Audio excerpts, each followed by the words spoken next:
Hey, mambo vipi? Karibu sana katika channel yangu ya YouTube. Tunaendelea na kujifunza Python programming language, na katika video hii ya leo nitakwenda kufahamisha namna gani ya kuweza kubreak long statement katika kodi zako na kuziweka katika multiple lines na kuweka readability nzuri katika source code zako.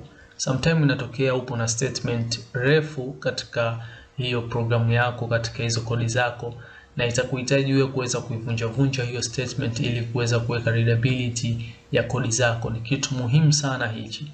Kwa hiyo kuna issue nzima ya line continuation character ambayo inatumika kuweza kuvunja hizo statement na kuweka katika multiple line. Tunapoongelea line continuation character ni hii backslash ambayo tutakwenda kuona the way ambapo inafanya kazi. So acha nitengeneze faili hapa kwa ajili ya kukuonyesha hicho kitu ambacho nakizungumzia. Kwa nitaandika hapa mimi break underscore statement .py. Then baada ya hapo katika hii faili yangu leo tutakwenda kutumia hii backslash. Kama ulishawahi kuiona backslash, kama ushawahi kuitumia ama bado, basi leo utaweza kuiona hapa. Backslash ni hii. Kwa kuna forward slash, kuna backslash katika keyboard yako. So sisi tutatumia backslash kuweza kubreak hizo statement zetu ambazo zitakuwa ni refu. So hapa wacha niandike print function, niandike statement moja ambayo itakuwa refu niweze kukufahamishia kupitia statement hiyo. Kwa hapa nitaandika print kama kawaida double quotations. Humo ndani nitaandika tu sentence tu refu kuweza kufahamishia, hata kama haileti maana yoyote, just chukulia tu ni sentence ambayo ama statement ambayo itakuwa ni refu mfano katika kodi zako. Kwa hiyo hello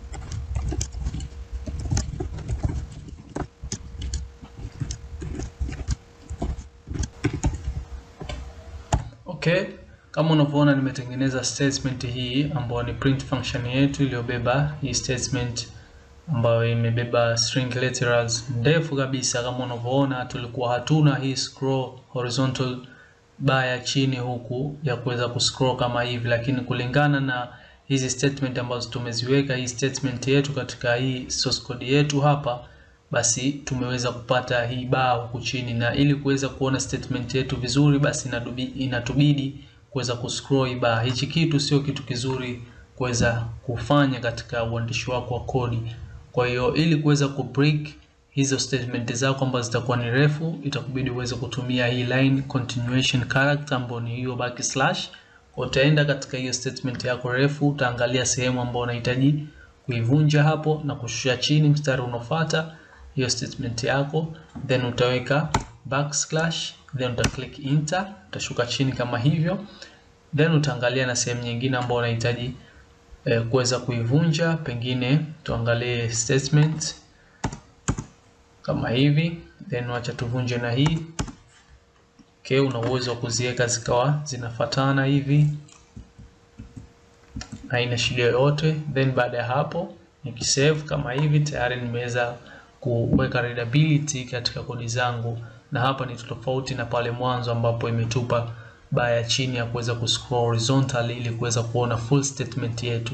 Kitu hichi ni kizuri sana, kitakusaidia wewe kuweka kodi zako zikawa zinasomeka vizuri, na mtu yote yule atakayeona kodi zako ataweza kuzielewa vizuri na kile kitu ambacho umekusudia kuweza kukifanya katika sehemu hiyo. So nadhani umeweza kujifunza kitu hapo kuhusiana na hii backslash line continuation character, the way ambavyo inatumika, na haitoathiri hii katika programu yako. Just ni kuweka tu readability nzuri na kupangilia zile statement ambazo zitakuwa refu kubwa katika hiyo programu yako, katika kodi yako, katika hiyo editor ambayo unaitumia kuweka katika mpangilio mzuri. So nadhani tuishie hapa katika video hii ya leo. Tukutane katika video ambayo itafuata. Labda niweze kurani hapa kabla ya kufunga video hii ili uweze kuona. Kama unavyoona tayari tumeweza kupata statement yetu imedisplay kama hivi chini. Umeona imechukua kama kawaida mwanzo hadi mwisho na haijaenda kukaa kama hivi ambavyo tumeikatakata, isipokuwa kuna space hizi ambazo zimeacha takriban space 5 ama 4 tabu hii. Kila penye hii backslash imeweza kuacha hizi space. Itakuja kufahamishana katika video ambazo zitafuata namna gani kuondoa hizi space ama njia nyingine ambazo ni nzuri kutumia kuliko hii ya backslash. Tutaweza kuziona baadaye tutakapokuwa tunazitumia katika kufanya vitu mbalimbali, katika kutengeneza program mbalimbali baadaye tutapokuwa tunatengeneza hizo program kwa kupitia language hii ya Python. So endelea kufuatilia YouTube channel yangu. Kama bado hujasubscribe, subscribe channel yangu na share na wengine video hizi ili wapate kujifunza nao pia wasogee katika YouTube channel yangu tujifunze pamoja. So kama kuna maswali yoyote utaweka katika sehemu ya comment hapo na tutaweza kudiscuss pamoja. Asante sana.